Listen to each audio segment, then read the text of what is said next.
I'm going to be demonstrating the respiratory auscultation. And first, we're going to start out by listening for her lungs for any abnormalities, rails, wheezes, or crackles.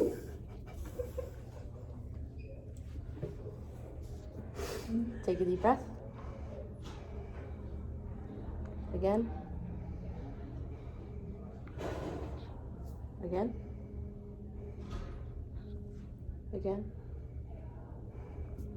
And one more time.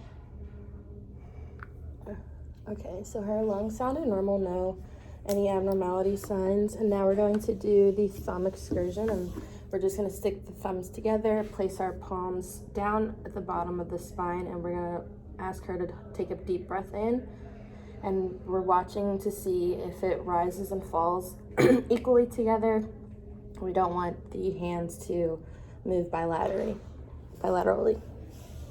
Next, we're going to do tactile firmness, and we're going to use our sides of the hand, and we're going to ask her to say 99, 99, 99, 99, 99, 99, 99.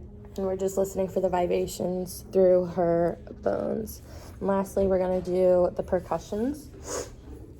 And you are going to start at the base